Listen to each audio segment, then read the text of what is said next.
Coming up on The Buck Stops Here. Your intellectual property is walking out the front door through your employees' tabs and browser history. That's what's happening. They're just giving it away. So in a nutshell, shadow AI is the unauthorized use of artificial intelligence tools by your employees without oversight by your IT department or owner approval. If you put your intellectual property or your trade secrets in there, once it's gone, it's gone. And all I can tell you when you hire me is, I'm sorry, here's your bill. If your first reaction to what the model comes up with is a bad idea, don't ask it for more reasons over why this is a good idea. You need to trust your gut.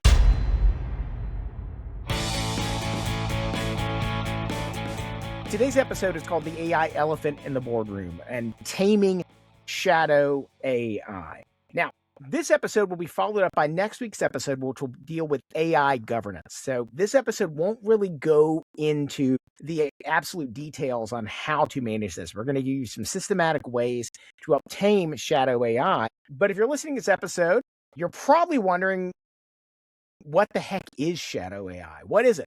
Never heard of it before? Don't know what it is. What does that mean to me and my business? Well, here, let me just drop a couple of stats on you to start the episode. There was a 68% surge in what is being called shadow generative AI in modern enterprise businesses over the last year alone. And 68% of business owners are using free tier AI tools like ChatGPT, Claude, insert any of the free tools via their own personal accounts to do company work. The problem with this is what you probably haven't thought about is what the costs are to your business. One of the things I've said in a talk before was that you're not losing, people aren't hacking your machines and taking your data. It is literally going out, your intellectual property is walking out the front door through your employees' tabs and browser history. That's what's happening. They're just giving it away. The average cost of a cyber security attack last year or data breach for a small business has reached over $250,000. And AI attacks are proving 3 times more successful than traditional methods. That's from both the FBI and a periodical called The Network Doctor. That's from last year. Of the businesses that suffer significant data breach, 60% close their doors permanently within 6 months. Again, FBI data. And organizations with a high shadow AI usage experience breach costs that average over $670,000 per incident, more than companies that have locked down and governed their AI use. Now, by the way, that's kind of the bottom line. That's what people want to know, and we're going to kind of hit that stuff again at the end of this. So the question really is, what is shadow AI? This happens a couple different ways. This is not some sneaky, terrible thing that's happening. What this means is that most businesses, and this is, I don't care if you're a small business or if you're a large corporate business, you have employees right now who are doing this and you aren't even aware that it's happening. And the problem is, a lot of it's your fault. You haven't given them the guidelines or rules or tools to explain how they're going to do it. So over 67% of employees across all companies in America have admitted to using unauthorized artificial intelligence tools for work. Now, if you're a business owner, you're like, I knew they were doing that. The problem with it is that most of them just think, over 89% of employees just think they're being efficient. Of those people who use those tools at work, 41% uploaded confidential documentation into free AI platforms. 3% of them had no idea that their inputs might be used to train models. They were just oblivious to it. As we said, almost 90% of them just thought they were being efficient. They were trying to get more done in less time. They were trying to make you, the boss, happy. The reality of it is you haven't even told them what the rules of the road are. How do we expect anyone to follow expectations and rules that they don't know they exist? And the answer is they don't, they can't, they won't.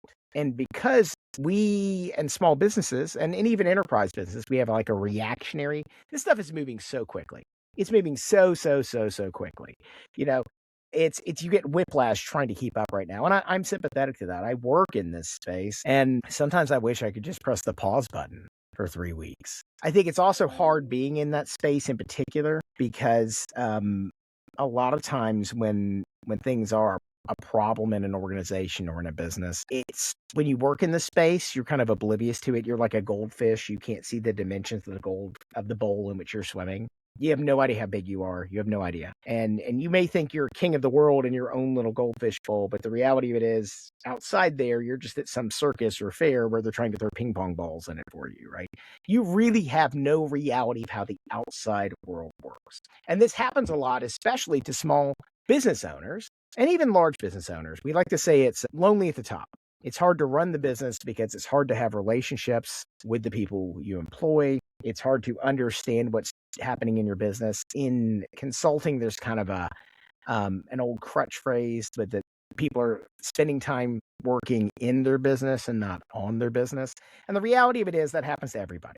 So for this episode, what I want to do is I want to wake everyone up.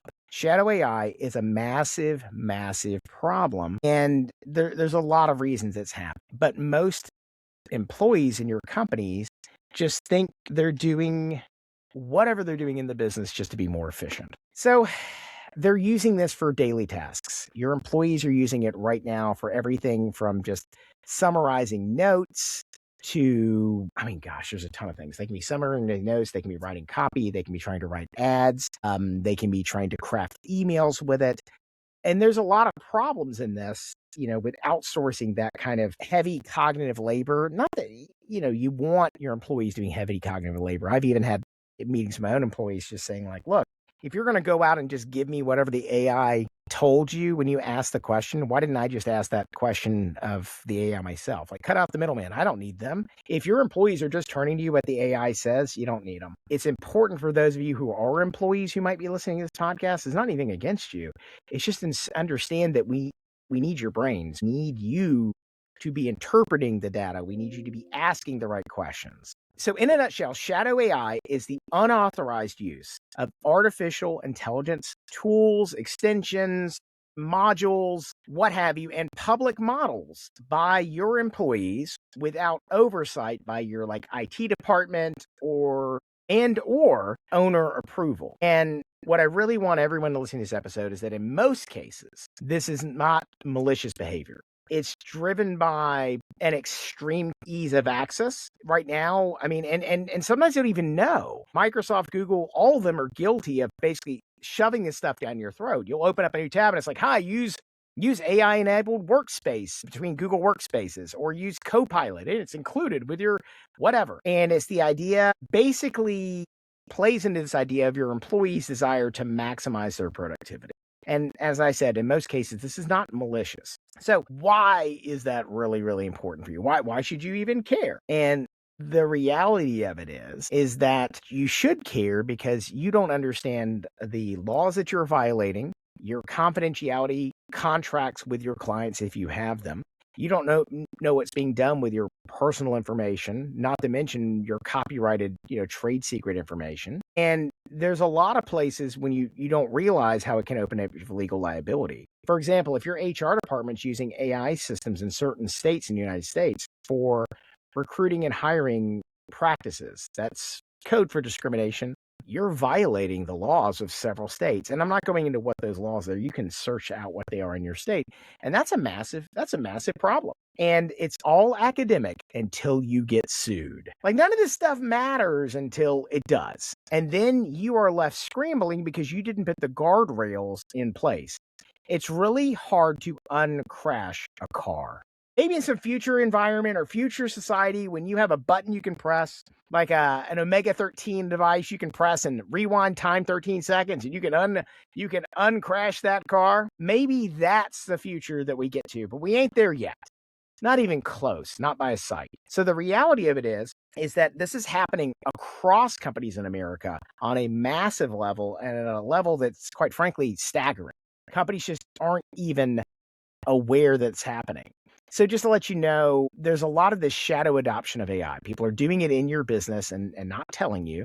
And the reality of it is, why is that happening? Just why is it happening? I talked about the surge in adoption there. There's a blind spot that exists in all these companies. I mean, just across the board. In a 2026 interview of security leaders from Armor Code, 59% of security leaders, these are people who work in IT and information security, 59% admitted that shadow AI is a current, present, and completely ungoverned within their organizations. That 59%, lines up with the 60% of enterprise level companies. These are like Fortune 1000 companies, y'all, who have said that 60% of them don't have official governance policies and procedures in place. There's an old Latin maxim that there is no punishment without law, no crime without a law. The idea with it is if you don't have governance in place, and that's what our next episode of the Buck Stops here is going to talk about, is like what can you actually put in as governance into your company and what kind of governance should you look at doing there. So make sure you go online, hit the subscribe button. You can like it, give us 5 stars on the platforms. I love that too. That's great. But right now, what I really need you to do is go subscribe to this so you don't miss the episodes. They're coming out weekly. And that way we can let you know when the new episodes are coming out. So what I'd like you to know is that you need to put governance models in place. This does not have to take months of your time, but you need to at least have some basic guardrails in place. And most companies do not. It is literally the Wild West and people are doing whatever they want. So let's talk about one of these things. I've talked about early in the episode, I mentioned that your data is walking out the front door. So number one, when you feed sensitive data, client data, like location data, for a law firm client, for example, or did you ever think about that? Or proprietary business logic into a public AI model, it effectively is surrendering that confidential intellectual property, which, let me remind you, you paid someone to generate and create. You're surrendering that to train future models. And a lot of people are just out there using the free models. You need to stop that immediately. You need to go to a paid relationship with the models. It is the cheapest employee you will ever own. And by the way, I don't think they do everything that employees do right now, but not even close, no matter what somebody's trying to sell you on LinkedIn. But the reality of it is that you need to basically be paying for the models. If you can't pay $50 a month for an AI model or a subscription, you probably shouldn't be in business. I mean, you shouldn't be. Like, it's the cheapest thing you'll invest your money in. Okay, so that's number one. Okay, you need to basically make sure the data siphon gets cut off. And now, if you have a paid model, you need to look at your terms of service and find out, are you still training the models? Do you turn it off? There's a whole bunch of stuff that we've used, and this is one of the reasons we built EasyPrompter.ai, was because we keep that information. None of that information is necessarily shared with the models. It all works on an API, advanced programming interface basis, so that your information is not being trained on. But outside of that, if you're going to a model directly or what have you, they aren't all created equal. Some of the models, there is no expectation of privacy. Very few of the Chinese-produced models, Kimi, Quinn, DeepSeek, all of those are pretty much, there's no expectation of privacy in any of those. Okay, can't do that. But even with the others, you have to look in there. Even Anthropic, which I tend to like better than a lot of the other companies, you have to make sure you have those things turned off. Google right now is training on your data from different things in Google Workspaces. If you've opted in to using their AI tools, they're training on that. So that's the first thing. You don't want to let them just siphon your proprietary information. And here's the thing, you really want to make sure that people understand how big a deal this is. Let's say you put in a trade secret. You do it once, you just lost your trade secret. If you're Coca-Cola and you put in the secret formula for Coke, it's gone. Baby, there ain't no way to get that back. The next one I want to talk about is copyright. I know a lot of people out there, copyright's kind of this mealy mouth, mushy middle thing. Copyright still has value in the United States, and it's very important that using unvetted AI to generate client deliverables like your website copy or your scripts you're writing in WordPress, there's actual real risk in selling work that you don't hold the copyright to. If you generated 100% with AI, you do not own any copyright in that material. Did your contract say you were transferring all the copyright or that you were providing them copyright in those materials? People may not realize you're doing that. Now, maybe you don't care, but you probably should. As I said earlier, academic until you get sued. And this will happen at some point in time. It's not to scare people. Like the governance episode, it's with 20 minutes of just go do these 10 things today, and you get rid of 80% of your liability. The last one I wanted to say really about, these are real world risks, is everyone's heard about hallucination in the models. These are models either making up something of whole cloth, confabulating something, it actually believes that this is a correct answer to it. And there's a lot of danger of staff using AI outputs, without a better term, just blindly for critical tasks like proposals or pricing. You need to verify before you trust. It's not trust, then verify. It's verify before you trust. And that is the difference between a human in the loop and a human on the loop. So human on the loop means you check it after the fact. That means you would be trust but verify. You need to verify before you trust, which is a human in the loop. So you verify the data before you ever think about trusting it. And just because it did it once, you have to check this every single time. And I think this is where with agentic type applications, it's very challenging that people don't know what they're doing there with it. The other thing I want to say about this is the problem with as the models have gotten better and better at persuasion is that they're very, very good at persuading you that their outputs are correct when in fact they're just made up out of whole cloth. And the problem with hallucinations is not just a hallucination. Because of how the models are trained, a lot of times they confabulate it. It's like misremembering something and you're convinced that it's true. That's what the models are doing. The last one I want to talk about is the sycophantic nature of the models. No matter what you ask the models, in most cases, unless you ask it to provide you the devil's advocate, the other side of it, you may present something to your boss that is really, really not a good idea. And because you haven't applied your own critical thinking, you haven't applied your own brain power to it, you're like, oh, this is really great. And it convinces you of this argument. And it gives you all these reasons behind it. More than half of the time, the model is invested in you agreeing in the kind of the agreeableness of you to what the model's outputs are. These are how they are reinforced and learning. And that is a massive, massive problem. In most cases, you need to be asking the model when it gives you an idea for something. You need to don't hit the easy button. You need to say, what's the worst case version of this? Give me the devil's advocate or the other side of this argument. That is incredibly important for you because a lot of times it'll say, we should totally do this thing. And it may sound a little weird. And by the way, I'm going to tell you right now, you need to start trusting your gut instinct. Because when the models give you a bad idea, if you continue down that road of tell me why this is a good idea, it's going to gradually erode that gut reaction to what it was. When you get an ad that the model puts out, if you're not in advertising, it's kind of a dangerous piece for you anyway. But it's really, you get the ad and you're like, it's not really a great ad, right? No, this is a great ad. And here's why. Is it providing any real market data? The answer is no. This happens, and I run an advertising agency. This happens all the time. Sometimes you'll propose an idea to our client. Our client will have a really bad idea, and the agency can persuade the client over the next 45 minutes, no, this is a really good idea. And that's how you end up with the Lincoln Town Car commercial with Matthew McConaughey. There are ways that this happens, and I have a pretty good idea of how that commercial got pitched and sold. The AI does this all the time and twice on Sundays. If your first reaction to what the model comes up with is a bad idea, don't ask it for more reasons over why this is a good idea. You need to trust your gut. Now, where I think people get in trouble with this, and this is my fifth real world risk for small and medium businesses, is if you are not an expert in the thing or the domain that the AI is asking you to do, you have no idea what you're walking into. How can you verify if you have no idea about the law? What should I do about the law here? You should do the following. Let me ask you a question. Would you have done that with a Google search 10 years ago? Would you have done it with a Google search 6 years ago? Would you said, oh no, Google said this. Now I know some people do.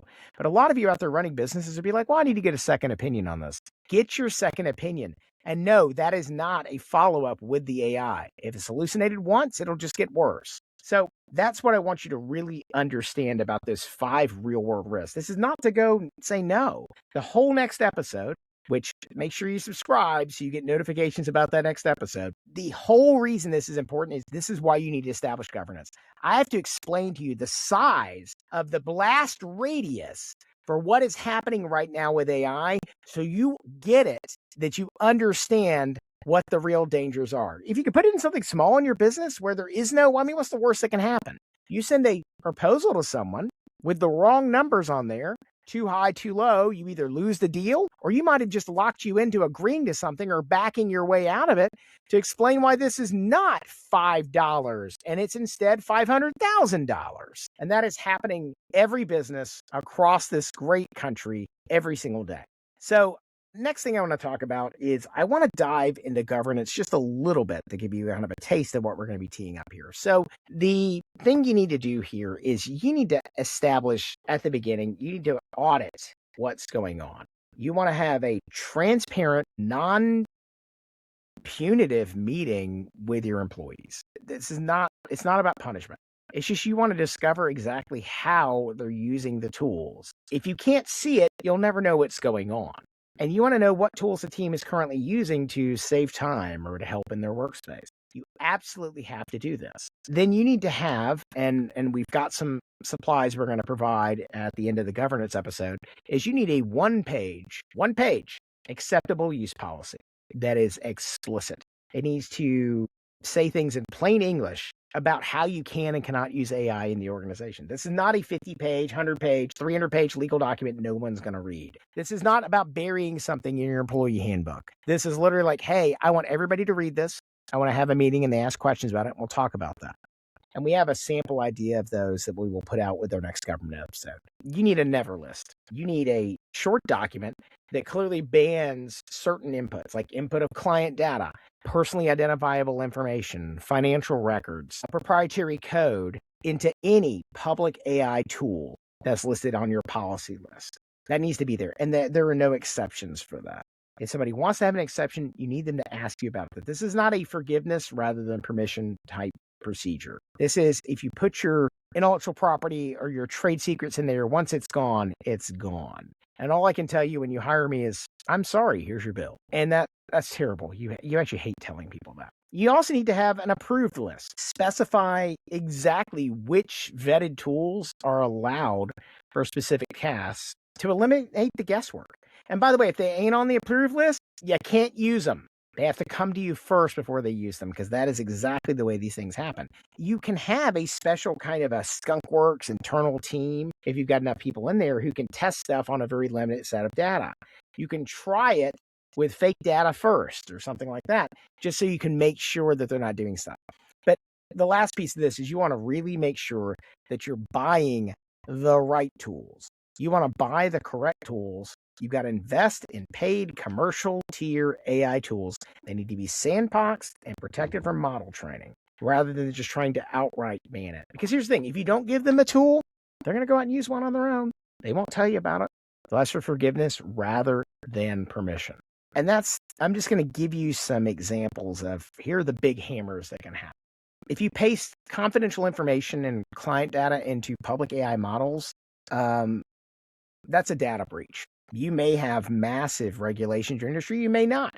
But either way, you have a data breach. And do you have to disclose that to the client now? Intellectual property leakage. This is when I talk about things going out the front door. Proprietary code and strategy become part of public training data. And that gives your competitor suggestions when they go and say, hey, I know XYZ is doing this. If that's in the data pool, that next model may say, yes, they're doing this in the following, and may tell you about how you can apply that in your business. That absolutely has happened. There are people out there who have tried to write their own books and put it into AI, and then next thing you know, somebody else is putting out your version of that book before you got done with it. If you have a compliance violation, something that violates one of the big laws, the big ones I'm thinking about are HIPAA. That's a healthcare law in the United States, and the GDPR, which is European Union regulation. If you violate those regulations, I don't remember the exact numbers, but I think the GDPR violation is like $2 million or 10% of your revenue, whichever is greater. I mean, it'll put any small business out of business. And the last thing I want to say about it is that most of these tools, a lot of them, there's no version history. So it's really hard for you to say exactly how they were not used. So if you end up in a court of law and you're like, oh, we didn't use it this way, where's your what we call chain of custody? How do you prove how these documents were used in the models? If you don't have that, you can't prove it. That is not an argument you can use and stand on. And you want to make sure you have those ideas in your back pocket or have a way to do this in a way that lets people understand this. Now, I want to go back and reiterate kind of the real cost for people in how this works. So you want to make sure, just kind of bringing this whole thing to a close, you want to make sure at the beginning of this that artificial intelligence is kind of a mandatory lever to grow your business. Archimedes famously said, give me a lever and a place upon which to place it, and I can move the world. Artificial intelligence is that ultimate lever and fulcrum advantage right now. It's something that will really change what you're trying to do. But for sustainable innovation, you need strict guardrails to protect your business from catastrophic leaks. These are not little leaks. If the big leaks happen, it's like all the air going out of all four of your tires on the expressway at the same time, and you got no response to it. So number 2 is kind of the owner's responsibility. As a business owner, and as we say on the buck stops here, it's your company. the buck stops with you. You cannot claim ignorance, and the liability lies with you to secure your data and to protect your clients through governance. And the last with it is that, I'm going to go and challenge everybody for some homework. I think we can talk about your one-page AI policy, et cetera, in our governance episode. But right now, what I want you to challenge you to do in the next week is have a non-punitive meeting. And I think that's very important. You're going to hear some stuff in this meeting that's going to make you really angry at your employees, because you're going to find out ways they're using this material right now that you had no idea about, would never allow in a million years. And you kind of want to kick yourself about not asking those questions first. This is not a head in the sand ostrich party time. This is literally, I need to know how you guys are using this. And it's not punitive. I need to understand so we can put guardrails in place. Now, if you put the guardrails in place and then they violate those guardrails, you have to have other conversations. But ignorance is not a strategy. You want to know what's going on your ship. It's very, very important. And the thing I would like everybody to understand here is that there's just over the weekend, there was a leak of a new Claude model called Claude Mythos. And that's important because supposedly Mythos is making the cybersecurity industry very nervous because it has abilities to go into and help exfiltrate data in ways that have not been done before. Now, nobody knows if this is real right now or not, but right now it's got the cybersecurity industry spooked. And when you start looking at the costs for the artificial intelligence in the organization, when you start thinking about the costs for not having policies in place, that is a massive, massive challenge for any small business. Ask yourself if you can survive an average data breach of $250,000. Ask yourself if you had your data taken or if you lost access to your data, would you be part of the 60% who closed their business in 6 months? This is not to scare you. I'm just saying that this is a self-inflicted wound if you don't put these policies and procedures in place. And that's what our next episode is going to be like. So it's really important. But the first step for everybody this week, when you go out there into the world, you want to go find out how your organization is using these tools. Ask them. By the way, there's some really good stuff will come out of that meeting as well. If you had that meeting, ask them how they're using it. You may find that some are not using it at all, but some people will be more advanced. And those are the people you kind of tap in your organization and put in your own internal AI council to kind of have specific guidelines and move things forward.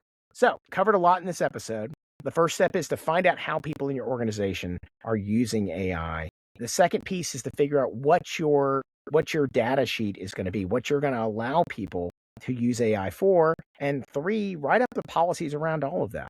And your fourth task is to subscribe to the podcast so you don't miss all these tips and tricks that you need to know to establish governance in your business. By the way, we have a lot of goodies coming to you with this season of The Buck Stops Here.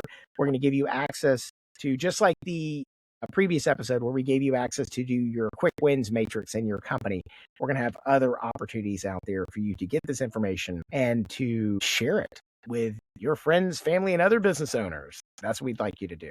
So with that, if you enjoyed this episode, please go out and give us a thumbs up or 5 stars, or drop a link in the comments here on YouTube, because we'd love to hear what the listeners find out there. So with that, I've been your host, David Maples. Go out there, do good work, find out where the shadow AI is happening in your company, and let's keep in touch.